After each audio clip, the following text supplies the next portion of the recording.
Asnita.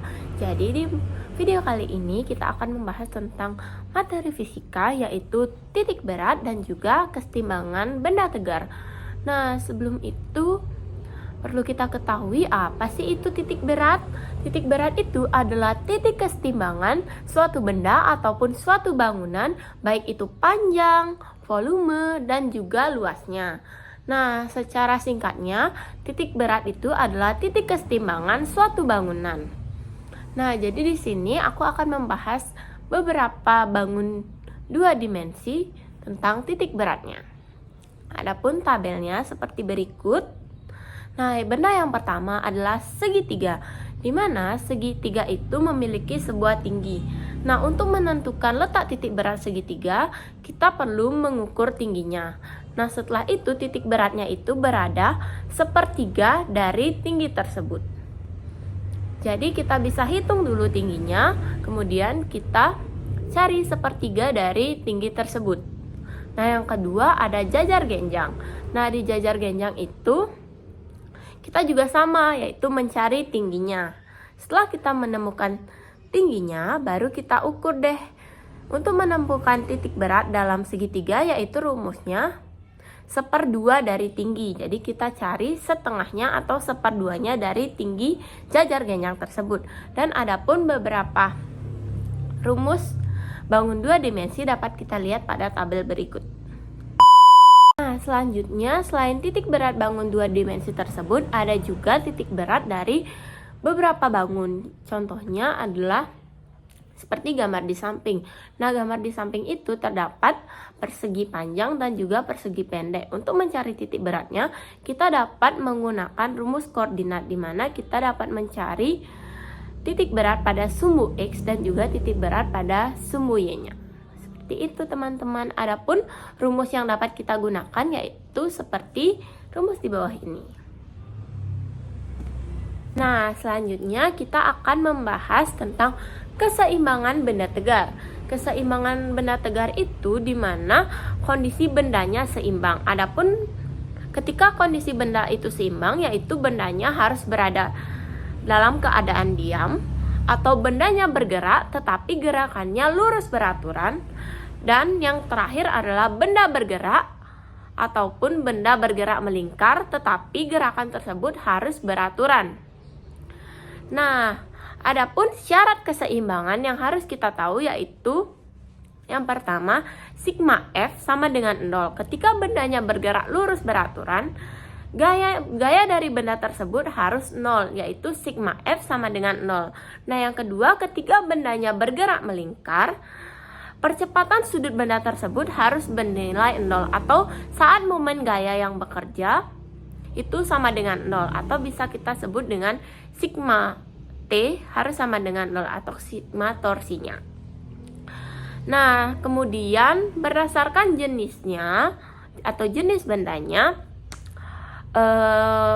keseimbangan benda tegar ini dibagi menjadi dua, yaitu keseimbangan titik. Keseimbangan titik ini memungkinkan terjadinya translasi, sehingga syarat yang harus dipenuhi adalah syarat yang pertama, yaitu sigma F harus sama dengan 0 atau gaya yang bekerja harus sama dengan 0.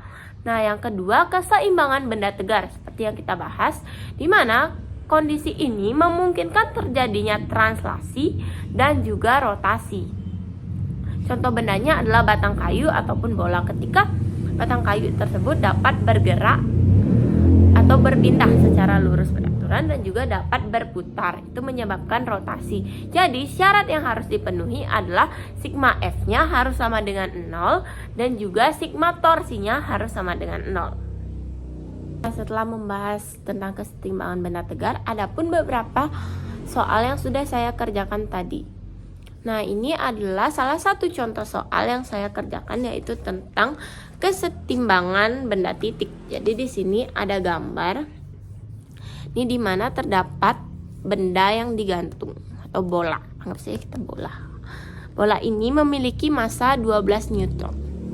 Nah, kemudian ada tali dari sini dan juga dari sini. Anggap saja ini tegangan tali 1 dan tegangan tali 2. Tegangan tali 2 ini membentuk sudut 30 derajat. Kemudian anggap saja tali yang menggantung ini adalah tegangan tali 3 atau tali yang ketiga. Jadi untuk itu kita harus meninjau benda dan juga gayanya. Nah, jadi setelah ini anggap saya melepaskan benda tersebut dari tali 1 dan tali 2 yang menjadi seperti ini. Nah, ini kan ada tali ketiganya. Jadi tali ketiganya itu ke atas dan dalam benda tersebut ada yang namanya gaya berat. Gaya berat itu pasti ke bawah, sehingga beratnya itu 12 Newtonnya ini kita arahkan ke bawah. Nah, untuk mengetahui nilai tegangan tali ketiga ini, kita harus membawanya pada sumbu koordinat. Karena bendanya berada dalam posisi lurus seperti ini, maka kita anggap saja bendanya berada dalam koordinat Y. Nah, tentu saja seperti syarat yang pertama, yaitu dalam translasi sigma F-nya harus sama dengan 0. Jadi kita pakai sigma Fy harus sama dengan 0 atau bernilai 0. Nah, kemudian kita tinjau apa saja yang ada dalam sigma Fy, yaitu ada tegangan tali 3 dan juga ada gaya berat bendanya. Nah, karena kita anggap tegangan tali 3 ini ke atas atau berarah positif, maka gaya berat bendanya yang ke bawah kita anggap negatif. Sehingga tegangan tali 3 dikurang dengan 12 Newton sama dengan 0. Kemudian kita pindah ruasnya, tegangan tali 3 itu nilainya adalah 12 Newton. Nah, kemudian kita akan lanjutkan tentang gaya pada tali 1 dan juga tali 2. Nah, seperti yang saya sebutkan tadi, setelah kita membahas tentang berat bendanya, maka kita akan membawa tegangan tali 1 atau gaya tegangan tali 2 ke sumbu koordinat sama seperti yang tadi. Jadi kita buat dulu sumbu koordinatnya, itu ada X dan juga Y.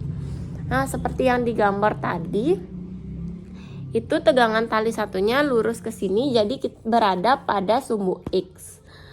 Nah, tegangan tali kedua itu dia posisinya mereng seperti ini. Jadi kita buat dia agak sedikit mereng pada titik koordinat. Nah, yang tegangan tali 3 itu dia arahnya ke bawah pada sumbu Y, seperti yang tadi. Nah, untuk menghitungnya kita harus mencari bayangannya. Jadi tegangan tali 2 ini kita arahkan pada sumbu X menjadi T2X, di mana sudut 30 derajatnya itu berada di sini. Nah, kenapa saya buat sudut 30 derajat di sini? Karena kalau sudut di sini pasti di sini juga sama atau bersudut berseberangan. Setahu saya begitu. Nah, ini kita juga cari dalam koordinat, yaitu tegangan tali Y atau T2Y. Nah, di sini untuk menghitungnya perlu kita ketahui ketika sudutnya di sini, di depannya itu bisa kita sebut dengan cos, sehingga nilainya adalah T2X itu sama dengan T2 cos 30 derajat. Cos 30 derajat itu seperdua akar 3. Jadi bisa kita tulis seperdua akar 3 T2. Nah, untuk pada koordinat Y itu ada sudut di sini. Nah, di depannya itu pasti sin. Jadi bisa kita sebut dengan T2Y sama dengan T2 sin 30 derajat, atau nilai sinnya itu adalah seperdua. Jadi bisa kita tulis seperdua T2. Nah, baru kemudian kita cari satu-satu dalam koordinat tersebut. Pertama kita akan mencarinya pada total gaya yang bekerja pada sumbu Y. Jadi di mana seperti yang saya sebutkan gayanya harus bernilai 0, sehingga sigma Fy sama dengan 0. Nah, kita lihat gaya yang bekerja pada pada sumbu Y, yaitu ada T2Y dan juga T3. Nah, kita seperti tadi, kalau ke atas itu arahnya positif, maka yang ke bawah pasti negatif, sehingga T2Y dikurang T3. Jadi seperti yang tadi kita ketahui, nilai T2 nya adalah seperdua T2. Kemudian kita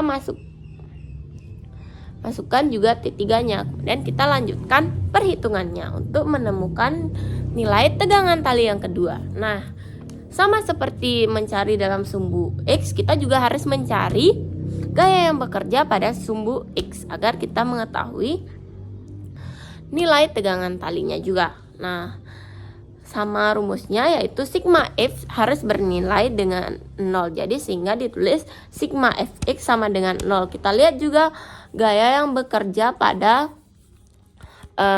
sumbu tersebut. Jadi kalau arahnya ke kanan kita anggap positif, kalau ke kiri kita anggap negatif.